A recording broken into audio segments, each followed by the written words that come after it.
The carriage rolled through the gates of Thornfield Manor, and Isabel felt her heart hammering against her ribs. She had rehearsed this moment a dozen times in her mind during the ride. She would be poised, gracious, the perfect lady calling upon the Dowager Duchess. She would express her congratulations on William's courtship with appropriate warmth. She would smile and be charming and listen carefully to every word spoken. And somewhere in that visit, she would find the weakness she needed, the crack in Catherine's impossible fairy tale that she could exploit. The butler answered her knock, his professional mask slipping briefly into surprise. "Lady Isabel, we were not expecting you." "I have come to call upon the Dowager Duchess," Isabel said, her voice steady despite her nerves. "Is she receiving visitors this morning? I shall inquire immediately. Please, do come in and wait in the entrance hall." He ushered her inside, and Isabel found herself standing in the grand foyer of Thornfield Manor, marble floors, soaring ceilings, portraits of distinguished ancestors looking down with stern expressions. This should have been hers. This manor, this title, this life. She had been born for this, raised for this, promised this by every expectation society had placed upon her since childhood. And Catherine, who had never wanted any of it, had somehow taken it all. The butler bowed. "I shall inform Her Grace of your arrival. One moment, please." He had barely disappeared down the corridor when another knock sounded at the door, sharp, insistent. The butler turned back with an apologetic expression toward Isabel. "Forgive me, my lady. Allow me to answer that first." "Please, go ahead," Isabel said quickly, seizing the opportunity. "I am quite content to wait here." The butler moved to answer the door, and Isabel found herself alone in the vast entrance hall. She should stay where she was, should wait properly like the lady she had been raised to be. But curiosity, or perhaps desperation, pulled her forward. She moved slowly down the corridor the butler had taken, telling herself she was merely looking for a place to sit, perhaps a morning room where she might wait more comfortably. Then she heard voices, a door slightly ajar, and one of those voices was William's. Isabel froze. She should not listen, should not eavesdrop. It was beneath her, improper, exactly the sort of behavior her mother had spent years training out of her. But she could not make herself walk away. She moved closer, staying out of sight, her heart pounding so loudly she feared they would hear it. "I know you disapprove, Mother." William's voice was firm but patient, as though they had discussed this many times already. "But I have made my choice. Catherine is unlike anyone I have ever met. She is entirely unsuitable." The Dowager Duchess's voice was ice-given sound, awkward in society, plain in appearance, with no accomplishments to recommend her. She cannot dance, cannot hold a proper conversation at dinner, cannot command a room the way a duchess must. She will be a liability to this family. She is genuine. She is intelligent. She makes me feel like I can be myself, rather than performing the role everyone expects. That is infatuation speaking, William. It will fade, and when it does, you will be left with a wife who cannot fulfill the duties required of her position. A pause, then more gently. "Her sister, on the other hand, is everything a duchess should be. Beautiful, accomplished, graceful. Lady Isabel would be an asset to our family, a partner worthy of your station." Isabel's breath caught. The Dowager Duchess had wanted her, still wanted her. "Isabel is beautiful." William agreed, and for one heartbeat hope flared in Isabel's chest. "But she is not the woman for me. Beauty is not enough, Mother. I do not love her. I love Catherine." The words struck like physical blows. "I love Catherine," said with such certainty, such finality. "You barely know her," the Dowager Duchess protested. "I know her better than I have ever known anyone. I know that she sees the world differently, that she questions things others accept without thought. I know that she is brave and kind and utterly without pretense. I know that when I am with her, I feel more alive than I have felt in years." His voice softened with emotion. "I love her, Mother. Truly, deeply love her, and I intend to marry her, with or without your blessing." Silence stretched between them. Isabel stood frozen in the corridor, her carefully constructed composure cracking. He loved Catherine. Not infatuation, not fleeting attraction, but real, genuine love. The kind of love Isabel had dreamed of her entire life, and he felt nothing for her. Beautiful, perfect Isabel was simply not enough. If you proceed with this match, the Dowager Duchess said coldly, society will talk. They will question your judgment. Some will mock you for choosing so poorly. Let them talk. I do not care what society thinks. I care about Catherine, and I will not give her up to spare myself gossip. Footsteps approached from another direction. Isabel jerked back, her heart racing, and quickly moved away from the door. She was halfway back to the entrance hall when the butler reappeared with another servant. Lady Isabel, the butler said, clearly relieved to find her where he had left her. Her Grace will see you now, if you will follow me. Actually, Isabel said, her voice remarkably steady considering the storm raging inside her, I find I am feeling unwell, a sudden headache. Please convey my sincerest apologies to the Dowager Duchess. I shall call another day when I am better. Of course, my lady. Shall I send for the physician? No, thank you. I simply need to return home and rest. She left Thornfield Manor with her head high and her hands steady, every inch the poised lady she had been trained to be. But inside the carriage, alone with her thoughts, the mask finally cracked. He loved Catherine, truly loved her. There would be no changing his mind, no gentle persuasion, no way to make him see reason. William had chosen, and his choice was final. Unless Isabel changed what he thought about Catherine herself. The idea took root slowly, carefully, like a seed planted in poisoned soil. She could not make William love her, but perhaps she could make him doubt Catherine, make him question whether the woman he loved was truly who he thought she was. If Catherine's reputation were damaged, if scandal touched her name, if William began to see her through society's harsh judgment rather than his own besotted gaze, would his love survive that? Isabel did not know, but she had to try. She could not simply accept defeat, could not watch Catherine live the life that should have been hers, not without fighting back. By the time the carriage reached home, Isabel's mind was already working, turning over possibilities, discarding and refining ideas. She needed something subtle, something that would spread naturally through society's gossip networks, something that would plant doubt without being traced back to her. And slowly, carefully, a plan began to form. The next weeks were torture for Isabel. She had to watch William call on Catherine nearly every day, had to listen to her mother gush about the courtship, about the Duke's obvious affection, about Catherine's incredible fortune, had to see her sister's face glow with happiness that should have been Isabel's. William took Catherine riding through the countryside.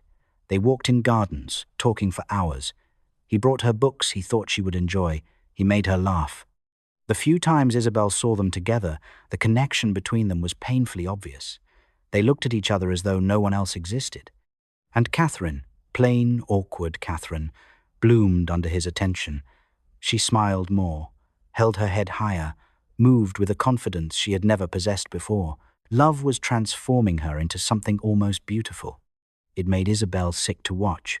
Then came the afternoon when Isabel happened to be in the garden and saw William and Catherine sitting together on a bench partially hidden by rose bushes. She should have announced her presence, should have walked past with a polite greeting. Instead, she stayed hidden, watching, listening.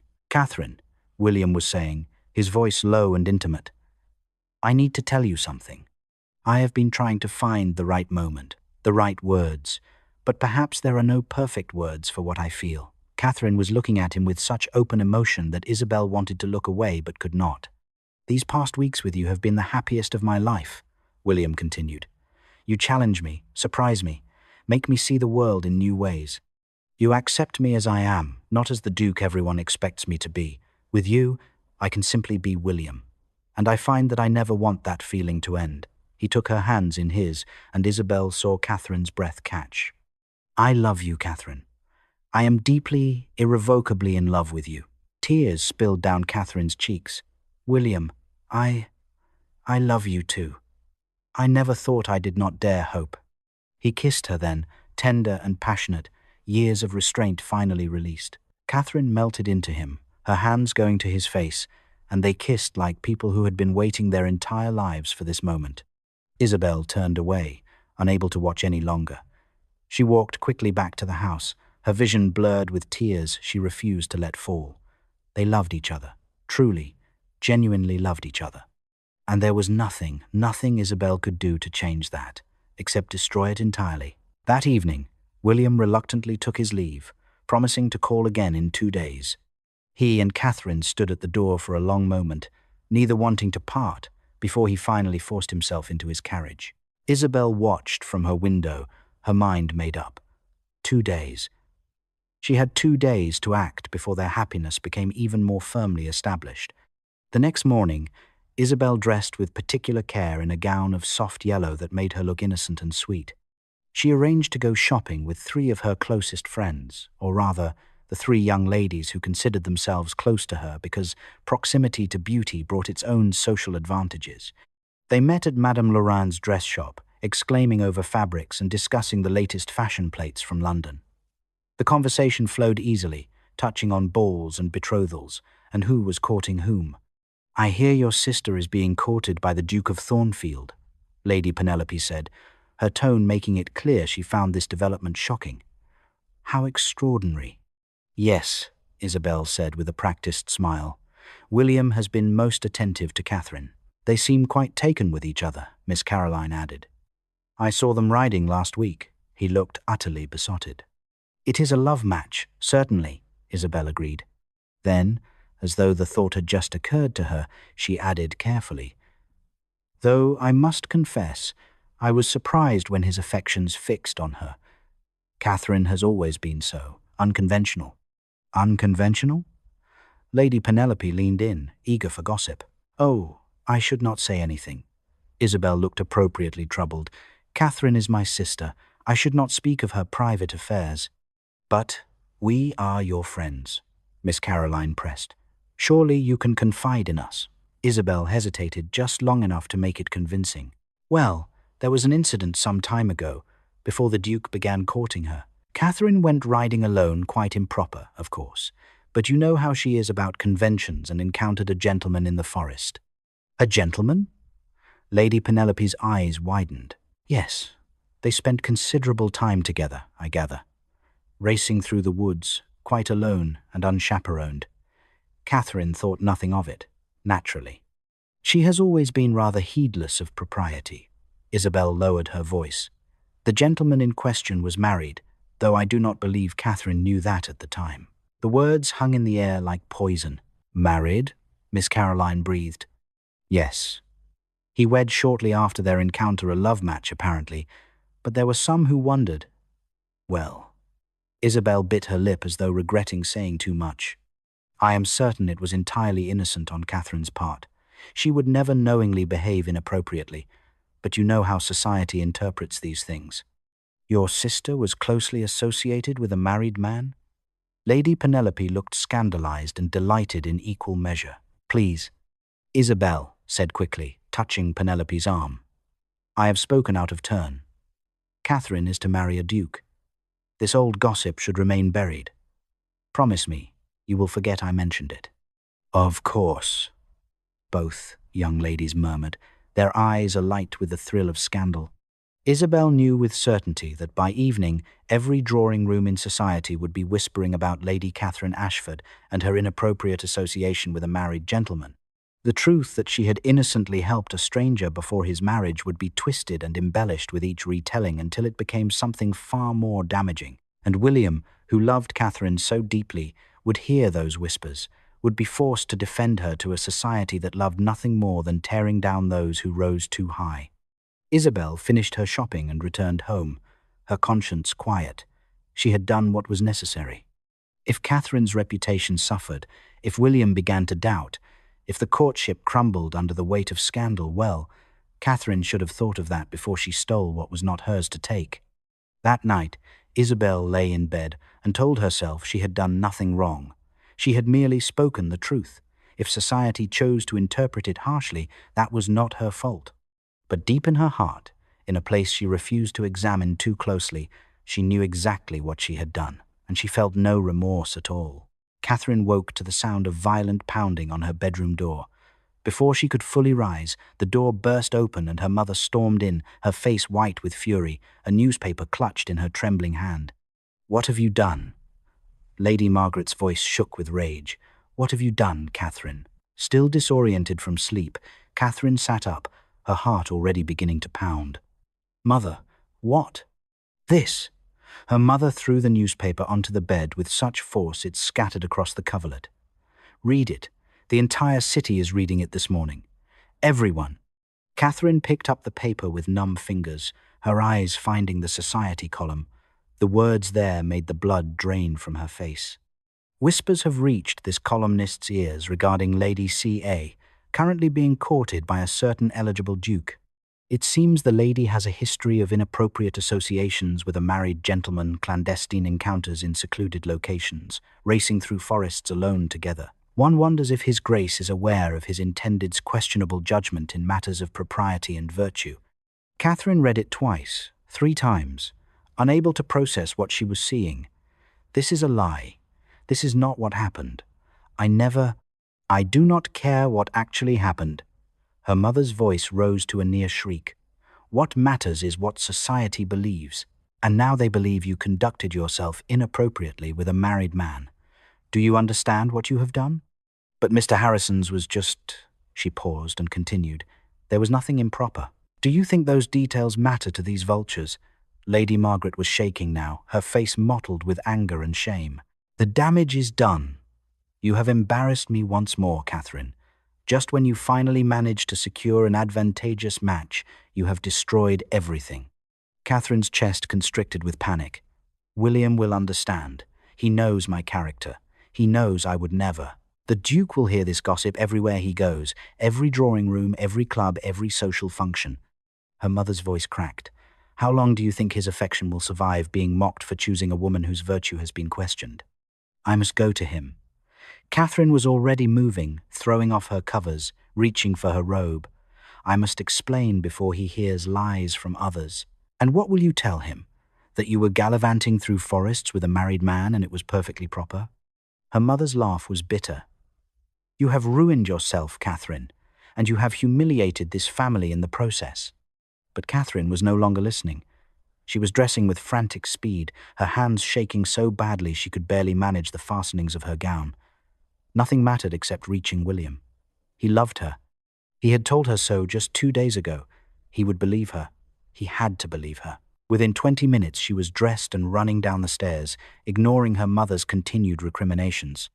She had a horse saddled no time for a carriage and was riding toward Thornfield Manor with desperate urgency. The morning air was cool against her face, but Catherine barely noticed. Her mind spun with what she would say, how she would explain. It was all a terrible misunderstanding, a deliberate distortion of innocent friendship.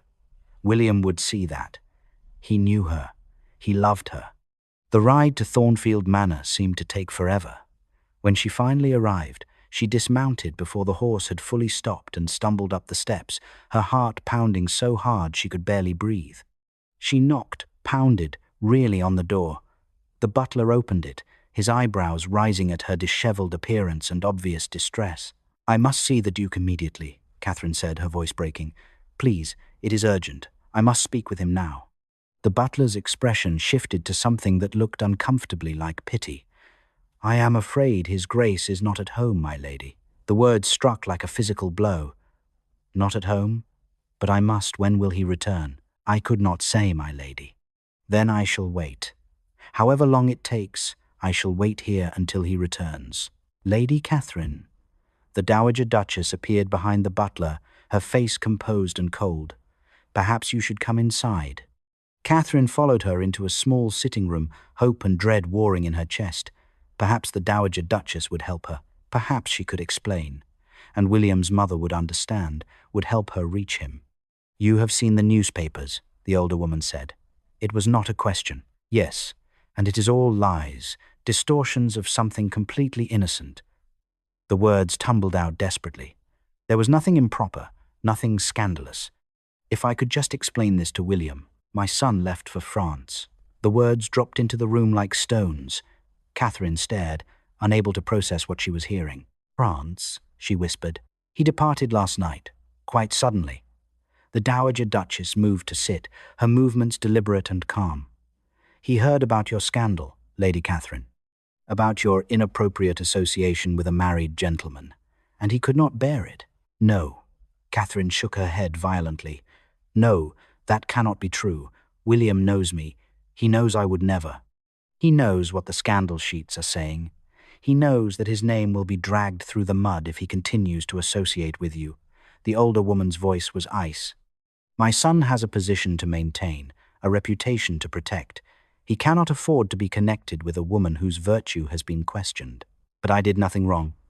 Catherine's voice broke. If he would just let me explain. He does not wish to hear explanations, and he made that quite clear when he left. The Dowager Duchess's face was impassive. The heartbreak and betrayal were too much for him to bear. He needed to get away, to clear his head, to decide what to do about this unfortunate situation. Catherine felt the world tilting beneath her.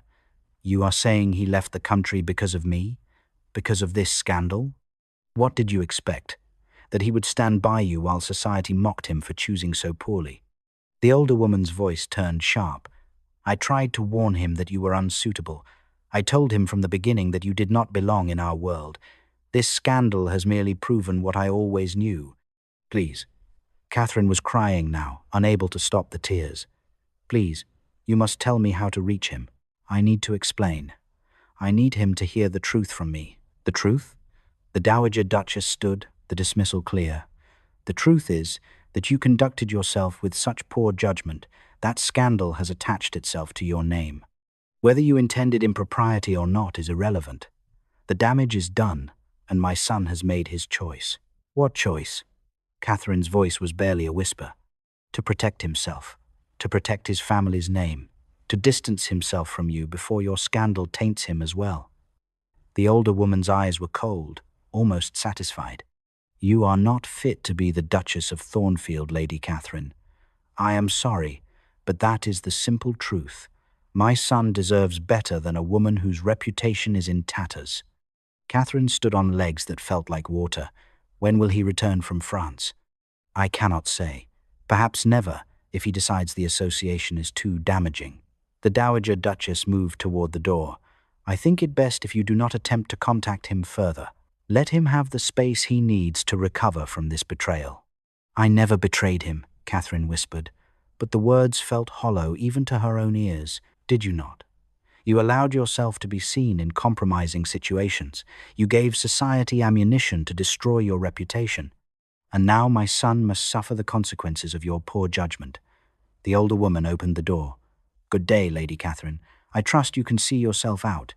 Catherine left Thornfield Manor in a daze. She climbed onto her horse mechanically, her hands numb, her mind unable to fully grasp what had just happened. William was gone, had left the country rather than face her, rather than hear her explanation, had believed the scandal and abandoned her without even speaking to her. The man who had told her he loved her had run away at the first hint of trouble. She rode home slowly, seeing nothing, feeling nothing except a hollow ache in her chest where her heart used to be. The days that followed blurred together in a fog of misery. Catherine remained in her room, unable to face her mother's bitter recriminations or Isabel's careful silence. Food came and went, mostly untouched. Sleep came in fitful bursts between long hours of staring at nothing. When she finally forced herself to venture out, to take air in the garden, she heard the servants whispering as she passed. The Duke left her, ran all the way to France to escape the scandal. She must have done something truly terrible for him to flee like that. Catherine retreated to her room and did not try again. Her mother's friends called, ostensibly to offer sympathy but really to gather details for further gossip. Catherine could hear them through her door, their voices carrying up the stairs. Such a shame. I always thought there was something off about her. The Duke must have discovered something truly damning to leave so abruptly. 2 months passed in this purgatory. Catherine became a ghost in her own home, barely speaking, barely eating, existing in a grey fog where nothing felt real. Her mother's warmth, what little there had been, vanished as quickly as it had appeared. With no Duke in the picture, Catherine was once again the overlooked daughter, the burden, the disappointment. Isabel watched it all with an expression Catherine was too numb to interpret. Sometimes she thought she saw guilt in her sister's eyes, other times nothing at all. The few times Catherine did go out, the mockery was inescapable. At the modista's shop, ladies would fall silent when she entered, then resume whispering behind their fans. At church, people stared openly. In the park, mothers pulled their daughters away as though scandal were contagious. The whispers followed her everywhere. She's the one. involved with a married man. The Duke couldn't bear the shame. She'll never marry now. Catherine stopped going out, stopped trying. What was the point when the man she loved had abandoned her, when society had decided her fate, when even her own family looked at her with disappointment and blame? Then, 2 months after the scandal broke, her mother entered her room without knocking, her face set with determination. Enough of this wallowing. You have spent 2 months hiding in this house like a wounded animal. It ends tonight. Catherine looked up from the book she was not reading. I am not wallowing. You are dying. Lady Margaret's voice was sharp. Slowly wasting away in this room, and I will not tolerate it any longer. There is a ball tonight at Lord Harrington's estate. You will attend. No, it was not a request, Catherine. Her mother crossed her arms. You will dress, you will attend, and you will hold your head high. You will not let society see how thoroughly they have defeated you. I have no desire to parade myself before people who think I am scandalous. What you desire is irrelevant. This family's reputation requires salvaging, and hiding accomplishes nothing. You will attend this ball if I have to drag you there myself. The argument continued, but Catherine was too exhausted to truly fight. Finally, worn down, she agreed. That evening, dressed in burgundy silk that felt like mourning clothes, Catherine entered Lord Harrington's ballroom and felt every eye in the room turned toward her. The whispers started immediately, a wave of gossip rolling through the crowd like thunder. She kept her head high, found a chair in a shadowed corner, and sat. No one approached her. No one asked her to dance. Ladies whispered behind fans. Gentlemen's eyes traveled over her with expressions ranging from pity to contempt to something darker that made her skin crawl. After 2 hours of suffocating judgment, Catherine could bear no more. She stood and made her way toward the terrace doors, desperate for air that was not thick with mockery and shame. She stepped onto the terrace, gripping the stone balustrade, breathing deeply of the cool night air. The music and laughter from the ballroom felt very far away. Catherine. She froze. That voice, the voice she had heard in her dreams, in her memories, the voice that had told her he loved her before disappearing entirely. She turned slowly. William stood in the doorway, and the sight of him stole her breath. He looked the same, handsome, composed, perfectly dressed. He looked like a man who had been living well, not suffering at all, and somehow that made it worse. How dare you? Catherine breathed, and 2 months of suppressed emotion came rushing back in a wave. He moved toward her, his expression confused and pained. Catherine, please. I came as soon as I received your letter. I had to see you, to understand. Understand what? Her voice shook with fury. That you could abandon me without a word? That you could leave me to face everything alone? Abandon you? His confusion deepened. Catherine, I do not understand. Your letter said... I do not care what any letter said. She cut him off, unable to bear hearing whatever excuse he had prepared. You left. You were not here when I needed you. That is all that matters. But you told me to... He stopped, frustration and hurt crossing his face. Catherine, why are you doing this? I thought we were nothing. The words came out cold, final. We are nothing. Whatever you thought we had, it is over. Over? He looked stricken. Just like that? After everything? After everything. Yes. Catherine's voice broke despite her best efforts. I cannot do this. I cannot be with someone who... She stopped herself. She would not beg, would not explain, would not give him the satisfaction of knowing how much his absence had destroyed her. Someone who what? William moved closer, desperate now. Catherine, please, tell me what has happened. Let me understand. No. She stepped back when he reached for her. We are done, Your Grace. That is all you need to understand. I refuse to accept that. Not without knowing why. Not without. You do not get to refuse. Her composure shattered. You do not get to leave and then come back demanding explanations. You were not here. That is all that matters. You were not here, and I. Her voice broke completely. I cannot forgive that. Catherine, no. Tears were streaming down her face now. We are done. Please, just let me go. She moved past him, back toward the ballroom, her vision blurred with tears. He called her name once more. But she kept walking, through the crowd of watching faces, down the stairs to where her mother's carriage waited. Only when the carriage door closed did she allow herself to collapse completely, sobbing into her hands while the carriage rolled away from the ball, away from William, away from everything.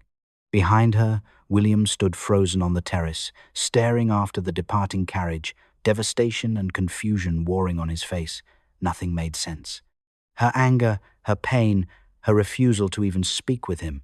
Something was terribly wrong. But what? He had received her letter, ending their courtship just 2 days ago. Had raced back immediately, abandoning his business in France. Desperate to see her, to understand why she no longer wanted him. And now she acted as though he had abandoned her, as though he had done something unforgivable. The pieces did not fit together, and William intended to find out why. William returned to Thornfield Manor late that night, his mind churning with confusion and pain. Catherine's anger, her refusal to even speak with him, none of it made sense. She acted as though he had wronged her, yet he had received her letter ending their courtship. Sleep would not come. He spent the night pacing, rereading that letter, trying to understand. As dawn broke, he dressed and went riding, hoping to clear his head. When he returned mid-morning, he entered through the side entrance, intending to go straight to his study. Then he heard voices from his mother's sitting room. The door was slightly ajar, and one voice made him stop. "Isabel, you must understand my position," his mother was saying. "The scandal could have destroyed William's reputation.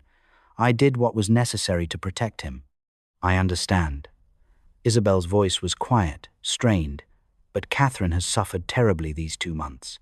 William moved closer, his pulse quickening. "Catherine brought that suffering on herself through careless behavior," his mother replied coldly.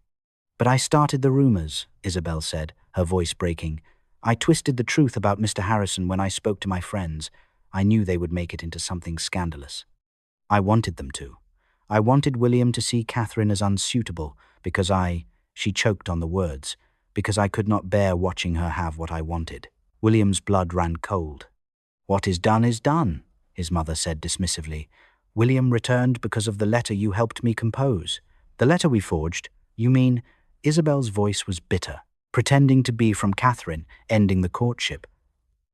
"Just as you forged letters to her, pretending to be from William. Just as you intercepted all his real letters so she would think he had abandoned her." The ground shifted beneath William's feet. His mother had done this, had deliberately destroyed everything. "I protected my son from a disastrous match," his mother said sharply. "Catherine was never suitable." "You broke my sister's heart." Isabel's voice rose. "You made her suffer for 2 months, thinking William had abandoned her over a scandal I created. What I did, her voice cracked. I can never take it back." William pushed open the door. Both women turned, faces going white. "William," his mother said, composing herself quickly, "I did not realize—" "Tell me everything," he said, his voice deadly quiet. "The scandal, the letters, all of it, now." Within minutes, the full scope of the deception emerged. Isabel's jealousy-driven gossip about Catherine and Mr. Harrison, the scandal that had spread through London while he was in France, his mother intercepting every letter he had written to Catherine, the forged letter supposedly from Catherine ending their courtship. She came to Thornfield Manor, desperate to explain. Isabel whispered, "And your mother told her you had fled to France because you could not bear the scandal. Catherine believed you had abandoned her." William felt sick. "Where is Catherine now?" "At home, I assume." He did not bother responding to his mother, simply turned and left, calling for his horse. He had to reach Catherine immediately. He rode to the Ashford estate with desperate speed. The butler tried to delay him, but William was immovable. "Tell Lady Catherine I know the truth about the letters, about the scandal, about everything. Tell her I will not leave until she hears me." Minutes later, word came back. Catherine would see him in the garden. She was waiting among the roses when he arrived, her face guarded, her eyes still red from crying. "Catherine," he moved toward her carefully, "thank you for seeing me. I discovered something this morning that you need to hear. I do not wish to—" "My mother lied to you," he said urgently. "About everything. I never abandoned you. I left for France on business the night I told you I loved you, knowing nothing of any scandal. I left you a letter explaining, asking you to wait. Catherine's breath caught. I received no letter, because my mother intercepted it. She intercepted all my letters from France. I wrote to you constantly, Catherine, dozens of letters. And she sent me forged letters supposedly from you, making me believe everything was fine between us. His voice roughened. Until 2 days ago, when I received a letter supposedly from you, ending our courtship. That is why I came back. I thought you no longer wanted me. Tears began sliding down her face. She told me you fled to France because you could not bear the scandal, that you knew about the rumors and abandoned me. I knew nothing. I was managing property matters, thinking we were still together because of those forged letters. Then I overheard my mother and your sister this morning. Isabel confessed everything, how she started the scandal by twisting the truth about your friendship with Mr. Harrison. How she and my mother worked together to keep us apart. Isabel, Catherine whispered, the betrayal cutting deep. My own sister did this. William knelt before her, taking her hands. She was jealous. She wanted me for herself and could not bear your happiness. But Catherine, I never abandoned you. I never stopped loving you. Every day, in France, I thought of you, wrote to you, counted the days until I could return home to you. 2 months, she said brokenly. 2 months of thinking you had left me. I would have defended you against any scandal if I had known.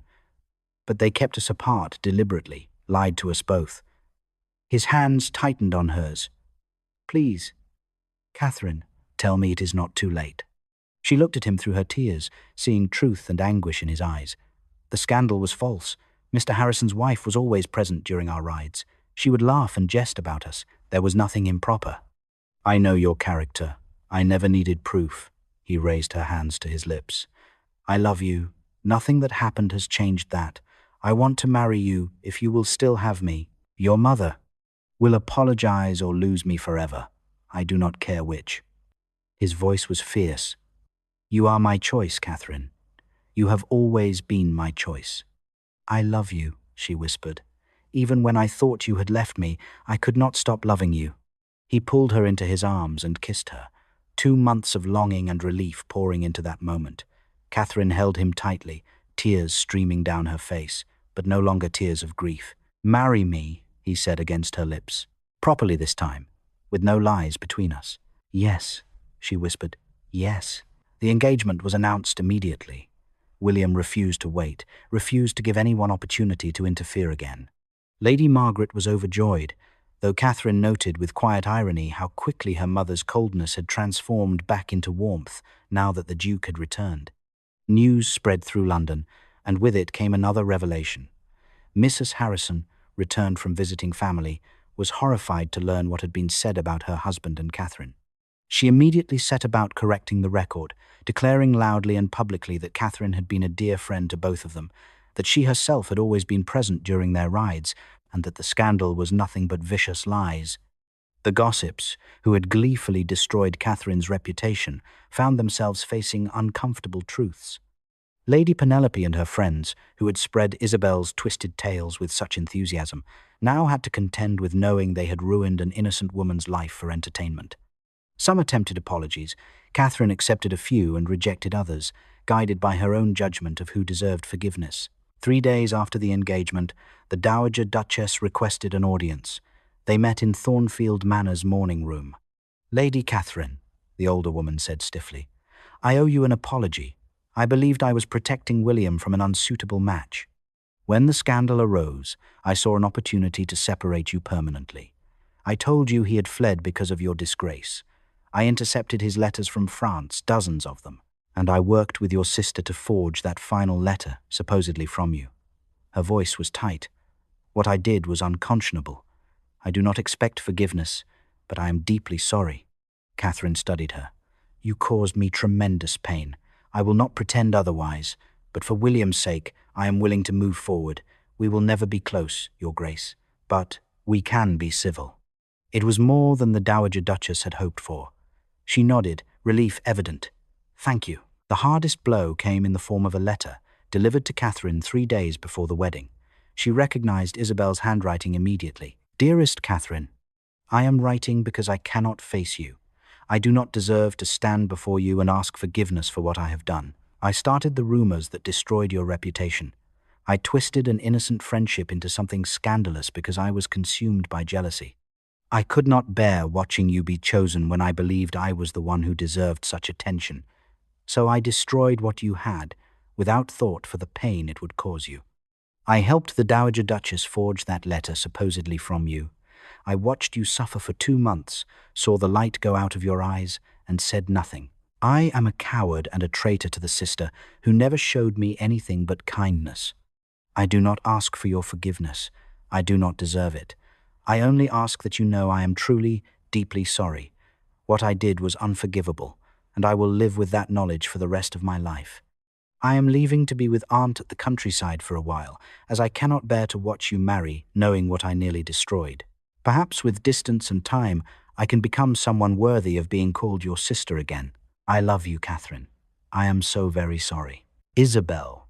Catherine read the letter 3 times, tears streaming down her face. The betrayal cut deep, perhaps deeper than anything else because it had come from her own sister. But beneath the anger and hurt, she felt something else: pity, and a faint hope that perhaps, someday, they might find their way back to each other. She tucked the letter away and focused on the joy ahead. The wedding preparations passed in a blur of activity. Catherine stood for fittings, selected flowers, made endless decisions about details that seemed both vitally important and utterly trivial. Through it all, William was beside her, steady and loving, reminding her with every glance and touch that this was real, that they had survived the lies and come out stronger. The wedding day arrived with brilliant sunshine. Catherine stood in her childhood bedroom, being helped into her gown of ivory, silk, and delicate lace, and marveled at how different this felt from those dark months of suffering. Her mother fastened the last button and stepped back. "You look beautiful, my dear." "Thank you, Mother." For a moment, their eyes met, and something passed between them, an understanding, perhaps, of how close they had come to losing this moment entirely. The ceremony took place in the church where Catherine had once sat invisible and overlooked, but today she walked down the aisle in ivory silk, every eye upon her, and she had never felt more seen. William waited at the altar, and when he saw her, his face transformed with such joy that Catherine's heart soared. They spoke their vows, clearly, firmly, their voices carrying through the church. "I, Catherine, take you, William, to be my husband. Through trials and separation, through lies and pain, my love for you remained constant. I choose you today and always. I, William, take you, Catherine, to be my wife. I vow never to let anyone come between us again. I vow to stand by you, to fight for you, to love you every day for the rest of our lives. You are my heart and my home." When they kissed, sealing their promises, the small congregation erupted in cheers. The reception was warm and joyful. Even in Isabel's absence, or perhaps because of it, there was a sense of rightness, of truth finally triumphing over deception. As evening fell, Catherine and William stood on the terrace of Thornfield Manor, looking out over the gardens where they had reconciled. "Happy?" William asked, his arm around her waist. "More than I ever thought possible," Catherine replied. "There were moments when I thought I would never feel joy again. We lost 2 months to lies, but we have a lifetime ahead of us." He pulled her closer. "A lifetime of truth and trust and love." "A lifetime," Catherine agreed. "That sounds perfect." She had been overlooked her entire life. The plain elder sister, invisible in her own home, never expecting to be chosen by anyone. But William had seen her, truly had valued her mind and spirit, had fought through lies and distance to claim her. And in choosing him in return, Catherine had discovered something profound. Being overlooked by the world meant nothing when you were seen and cherished by the one person who mattered. Love, built on truth, would always survive lies, and the heart that refused to give up would always find its way home. Thank you for joining Catherine and William's journey. Their story reminds us that true love sees what others overlook, that jealousy destroys while truth heals, and that bonds forged through adversity are unbreakable. Where are you watching from? Have you ever been betrayed by someone you trusted? Have you known the pain of lies tearing apart something precious? Share your story in the comments. I love hearing from you. If this story moved you, please like this video and subscribe to K Historical Romance for more tales of love that survives against impossible odds. What did you think? Should Isabel have been forgiven? Did the Dowager Duchess deserve a second chance? Let me know in the comments. Until next time, may you believe in love that sees the truth and chooses you again and again.